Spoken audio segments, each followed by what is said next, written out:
sur ma chaîne. Alors ça fait un petit moment que vous n'avez pas vu ma tête, c'est pas plus mal parfois, mais c'est comme c'était une période un peu compliquée, avec le stage, etc.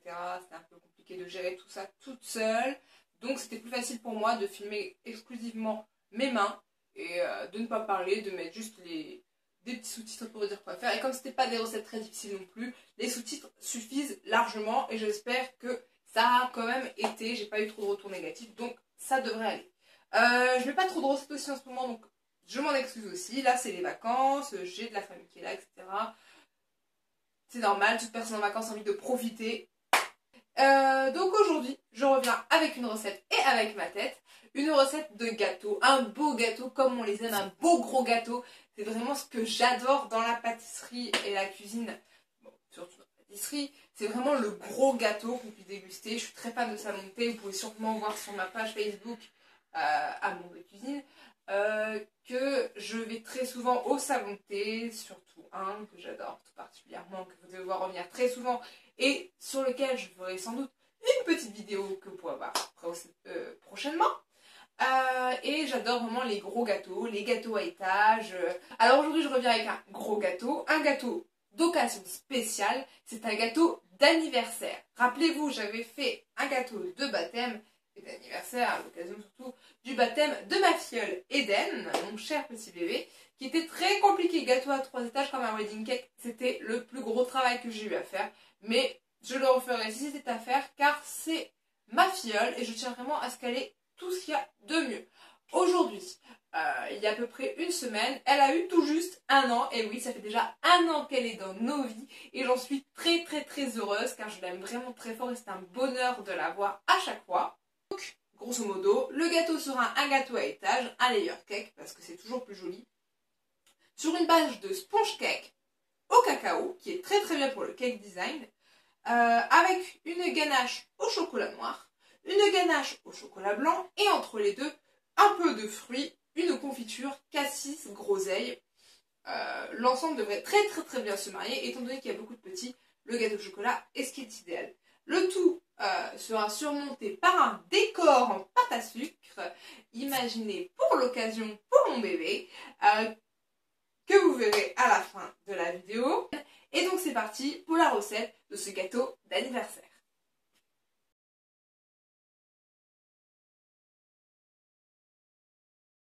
Donc, pour un sponge cake, il vous faut 125 g de beurre doux, 200 g de farine, 200 g de sucre, une cuillère à café de levure chimique, une pincée de sel, 4 œufs et du cacao en poudre. Alors, pour le cacao en poudre, je ne donne pas tout de suite de mesure, je pense mettre grosso modo 2 cuillères à soupe, voire 2,5, voire 3, ça dépend si vous adorez le chocolat. Plus vous en mettrez, plus ce sera chocolaté, forcément, c'est un peu à vous doser. Je vais voir, moi je vais mettre 2 cuillères environ, j'ai dit 2 cuillères à soupe environ. Mais vous pouvez très très bien aromatiser votre sponge cake autrement et le faire simplement un sponge cake vanillé, qui est plutôt ce qu'on retrouve dans les sponge cakes, avec du sucre vanillé ou de l'extrait de vanille. On passe tout de suite à la réalisation du sponge cake.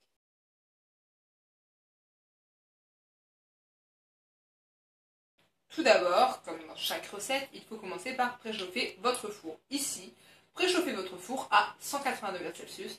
Je l'ai déjà fait. On passe tout de suite à la réalisation de la recette. Tout d'abord, vous allez prendre vos œufs et venir séparer les blancs d'un côté et les jaunes de l'autre.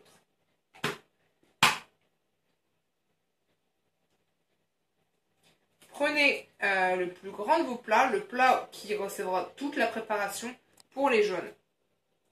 Les blancs, vous pouvez simplement prendre un petit plat, ça fera l'affaire.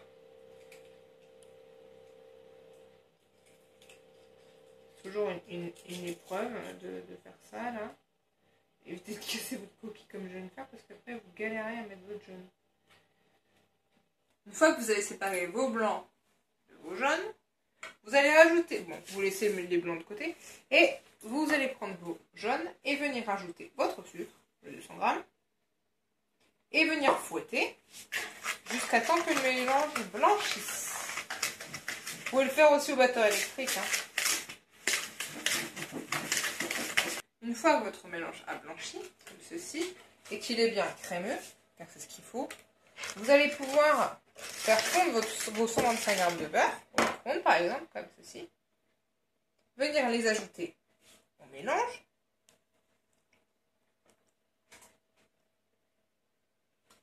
Ainsi que votre extrait de vanille, votre sucre vanillé ou votre arôme de cacao. Moi, je prends une grosse cuillère. Je vais mettre une cuillère à soupe de cacao.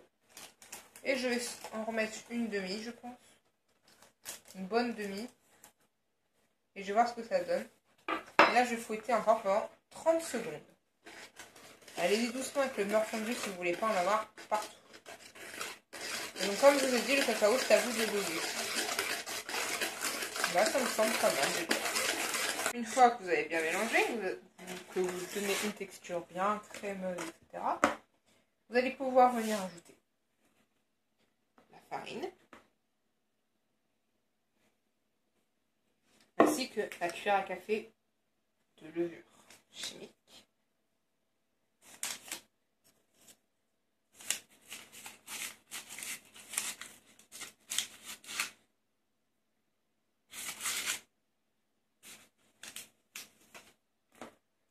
Mélanger à nouveau. Bon là ça va se corser hein, forcément.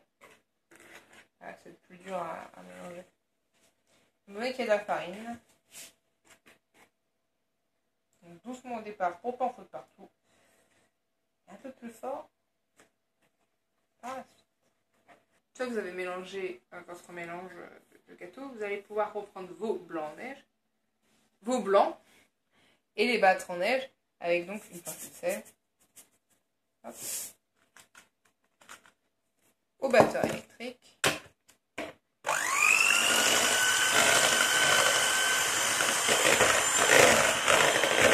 Avant de les incorporer au mélange précédent.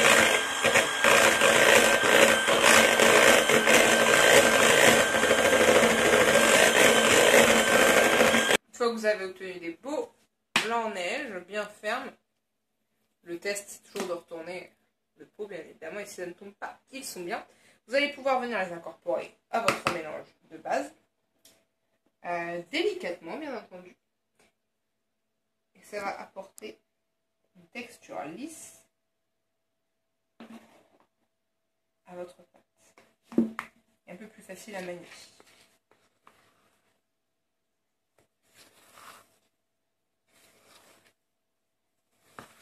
Ajoutez-les toujours en soulevant votre pâte, de manière à éviter de trop casser le blanc. Une fois que vous avez bien incorporé délicatement vos blancs en neige à votre préparation, vous obtenez une pâte plus liquide, plus aérienne. Vous voyez des petites bulles qui se forment, c'est normal, c'est les blancs en neige, etc. Maintenant, ce que vous allez pouvoir faire, c'est prendre un moule de 18 à 20 diamètre et vous allez pouvoir verser votre préparation là-dedans. Il faut bien sûr beurrer votre moule, beurrer fariner comme vous voulez. Là, j'ai simplement beurré, car bien entendu, c'est plus facile à démouler. Et donc, vous versez la préparation dedans. Une fois que vous avez versé toute votre pâte comme ceci, vous pouvez donc, comme je l'ai dit, claquer pour uniformiser, mais ce n'est pas forcément nécessaire car dans le four, tout se mettra bien car c'est une pâte assez liquide. Vous allez pouvoir maintenant l'enfourner. Donc votre four est déjà préchauffé à 180 degrés, donc il est à la bonne température. Donc maintenant, vous enfournez votre sponge cake 45 minutes à 180 degrés et on se retrouvera une fois que les deux gâteaux seront cuits.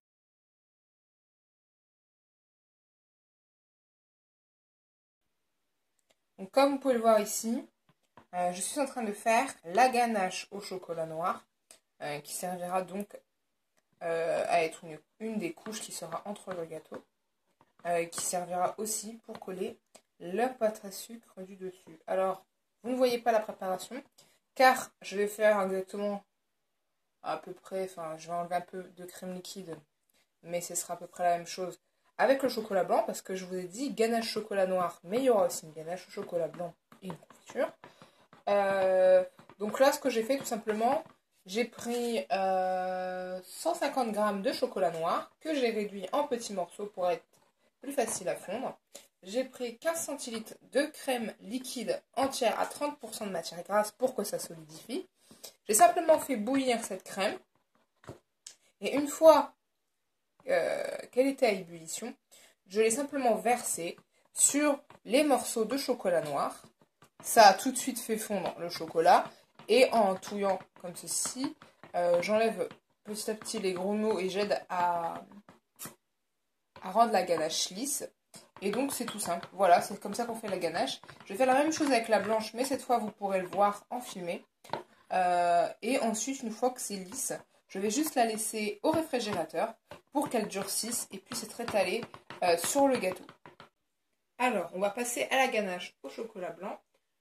Pour la ganache au chocolat noir, comme je l'ai dit, vous n'allez pas voir la réalisation, mais j'ai mis 150 g de chocolat noir en morceaux avec 15 centilitres de crème liquide. Pour la ganache au chocolat blanc, même principe, mais un peu moins de crème liquide. Ici, vous avez 100 g de chocolat blanc, parce que je compte utiliser plus de ganache au chocolat noir, et 5 centilitres de crème liquide à 30% de matière grasse.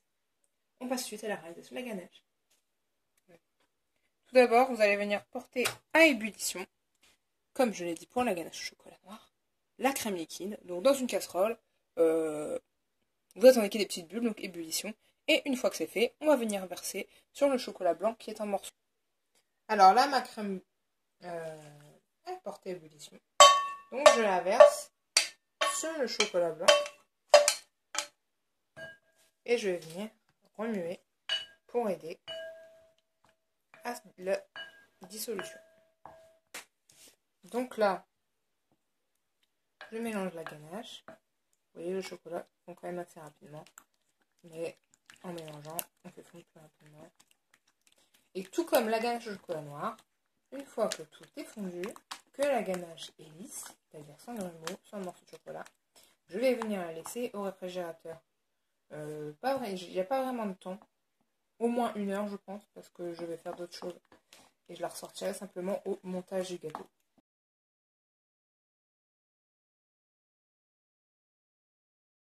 Donc là, j'ai récupéré ma ganache au chocolat, qui est bien prise au frais.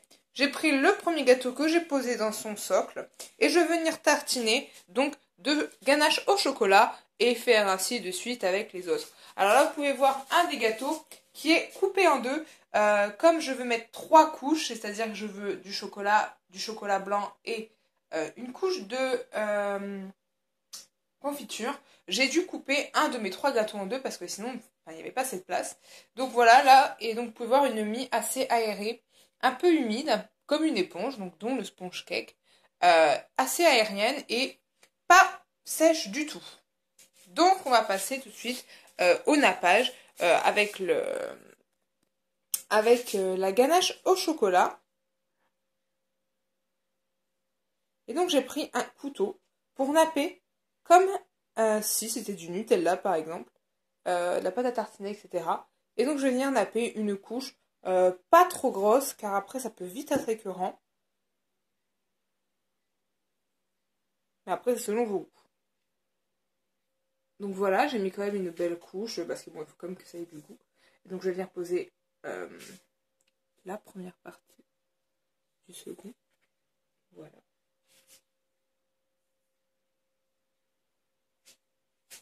Essayez de bien mettre au milieu, appuyer un petit peu, comme ceci. Ah, on voit là. J'appuie un peu parce que ça coule un petit peu et je trouve ça sympa. Et je vais venir disposer maintenant la confiture. Donc là j'ai appliqué la confiture, donc c'est une confiture toute faite. Hein. Après si vous voulez, vous pouvez la faire vous-même.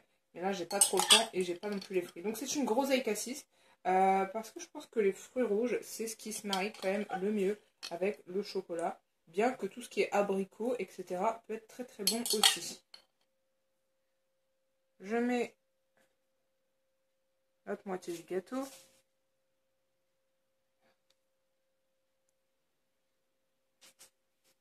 Voilà. J'appuie un peu. C'est parti pour la ganache au chocolat blanc qui a bien durci. Qui est en fait une pâte tartinée là carrément. Donc pareil, j'étale. Elles sont pas trop appuyées. Pas trop casser ce gâteau. Donc voilà, maintenant que j'ai mis la ganache au chocolat blanc, je vais venir poser le gâteau, le dernier gâteau. Je vais mâcher assez rapidement. Et voilà. Ça coule un peu, mais c'est pas très grave. Parce que comme vous pouvez le voir, je le fais volontairement. Je veux faire un naked cake, encore une fois, comme mon Red Velvet. J'adore ces gâteaux, je trouve que c'est vraiment super joli de voir ce qu'il y a à l'intérieur et tout, c'est gourmand et tout, ça donne vraiment envie. Et là, la différence de couleur, je trouve ça vraiment sympa. Et comme, en fait, le gâteau que je vais réaliser, j'ai décidé de l'appeler Jardin d'Éden. Je vais réaliser un décor de jardin sur le dessus. Je trouve ça aussi très très sympa de ne pas le recouvrir entièrement de pâte à sucre, car comme c'est un gâteau au chocolat, ça fait de la terre. Et donc ce sera très joli, car ici il y aura une petite pelouse, et donc ça pourra vraiment faire la terre et sa pelouse. C'est bien dans le thème, c'est joli, c'est gourmand, c'est un beau naked cake, et on peut voir qu'il y a du chocolat et plusieurs différences, et la différence de couleur c'est très très joli. Donc maintenant qu'il est fourré, on peut passer à la décoration. Donc maintenant que j'ai mis, vous pouvez voir, j'ai mis la pelouse. C'est justement pour mesurer ça, j'ai juste pris le moule. Et maintenant, je vais venir écrire le prénom de ma filleule avec un petit stylo et de la ganache au chocolat. Ça va être marrant, je pense, mais courage.